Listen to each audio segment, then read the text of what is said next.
Hey everybody, I'm Tom Hart from Paragon Partners. Today we're going to discuss the differences between Generation X, Millennials, how they affect your business, and what the heck is a Xennial. Stay tuned, we'll go over it on this episode.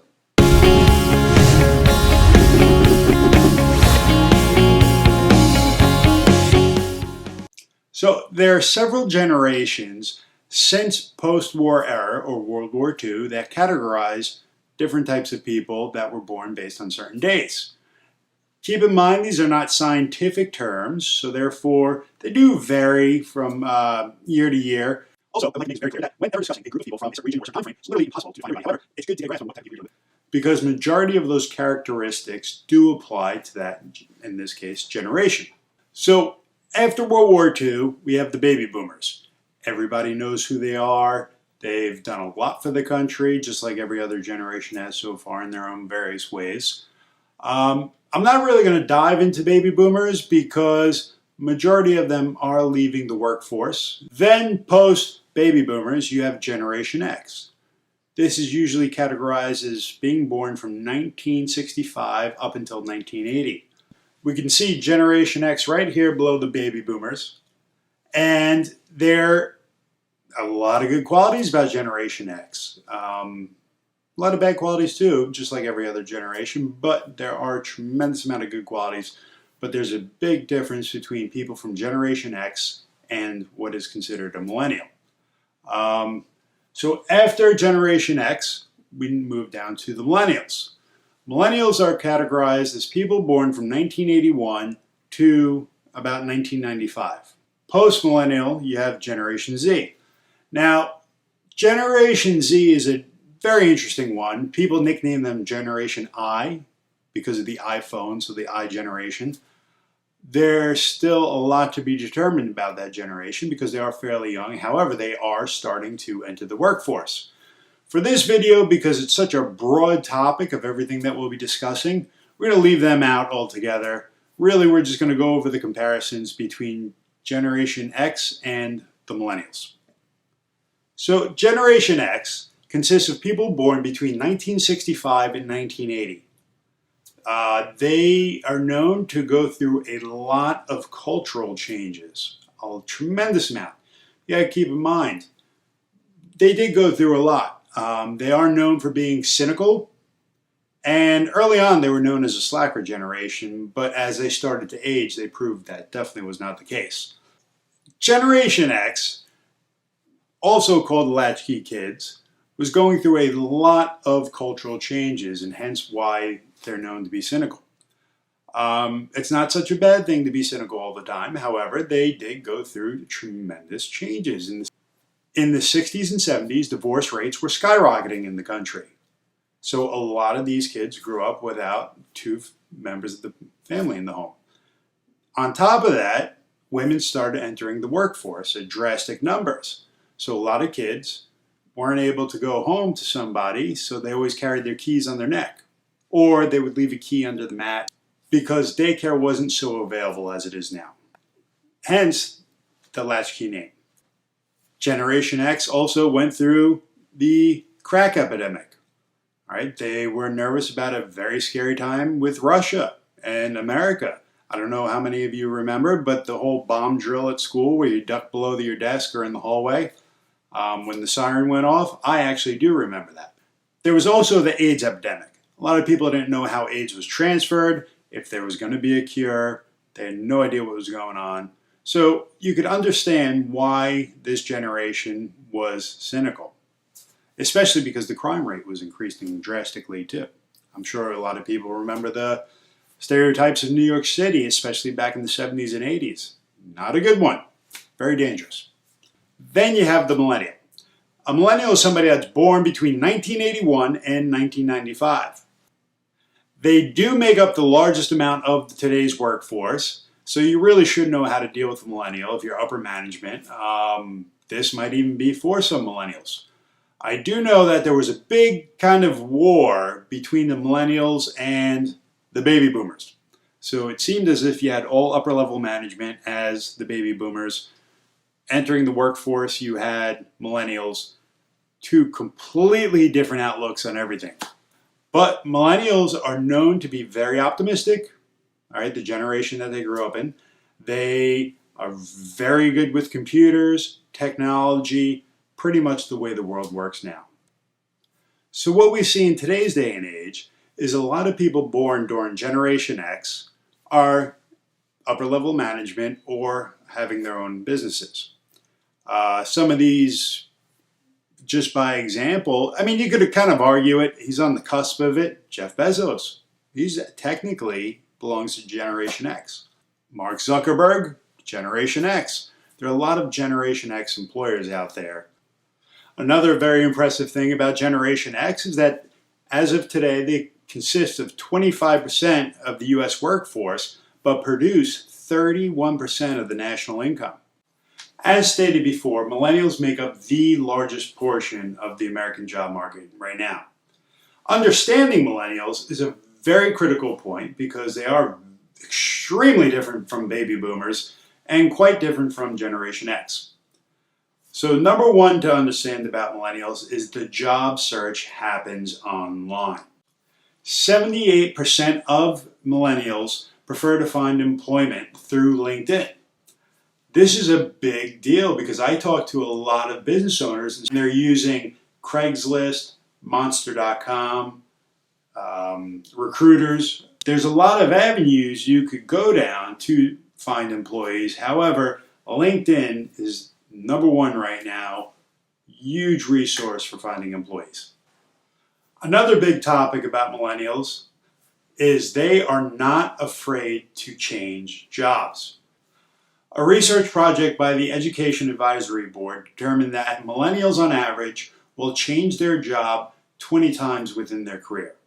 This is about double from the baby boomers and about 25% more than Generation X. Because of this, if you're looking to decrease turnover with employees, a great option is to send out a quarterly or annual survey to your employees, especially the millennials. Instead of them transferring jobs, maybe you could either promote them or change them internally, and this way they would get the satisfaction that way without actually leaving your company. Research by the Pew Center determined that millennials prioritize being a good parent, having a successful marriage, and helping others over work. So it's very important to know that you do have to somewhat cater to millennials to get them to be productive. To simplify things, a lot of the parts of millennials do apply to Generation X, such as online job searching, changing jobs more than the previous generation. However, there are some very, very important key differences between these two generations. Generation X employees are 25% more eager to be briefed on something that will be happening. So for instance, if their employment's going to be changing, they would like to know beforehand.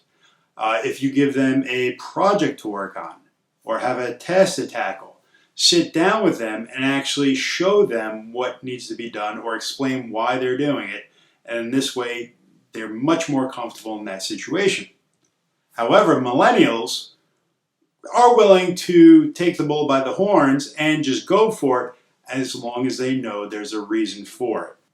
So before, when we were mentioning how Generation X is usually pessimistic about things, employee satisfaction is a huge one. On average, about 40% of Generation X feels like their business does not satisfy the needs of their customers. This is about 50% higher than millennials. A good way to show them that you do care about your clients or to boost their morale is send them a survey or just even talk to them. Ask them, hey, on a scale of 1 to 10, how do you feel that this business interacts with its customers and when it comes to customer service? Ask them for their opinions. By doing so, you boost morale by just showing them that you do care and it's not just a money-generating machine. Saying these rules or categorizations with Generation X or millennials, it's not always the case. And there are people that vary from these drastically. Keep in mind, these are not scientific terms. However, the most important thing is to communicate with your employees on an individual basis and learn what they want for your business. A lot of people, if you inspire them, will do amazing work for you, and you won't have so much turnaround. So we went through the differences between Generation X and Millennials.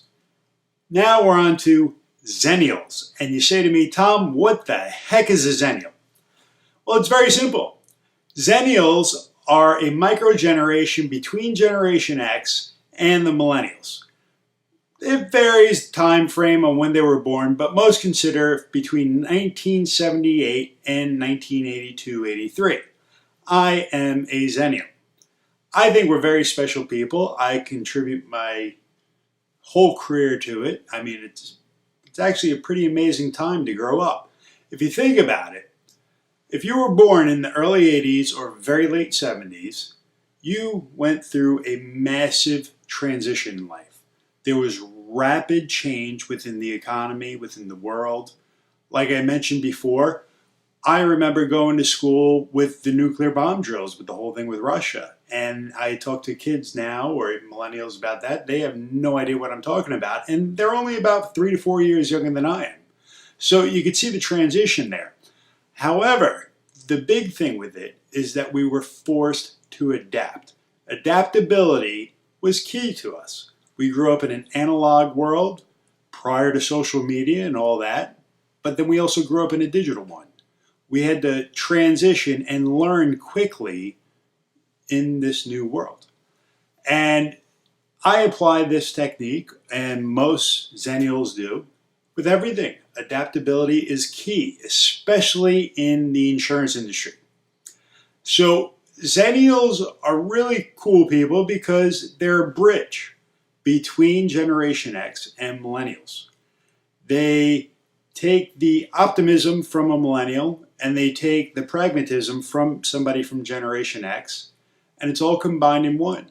I don't know if you know this, but with mutts, dogs, if you take two breeds of dogs and you mix them, the mutt actually gets the best traits from both of them. And this is why mutts usually live longer.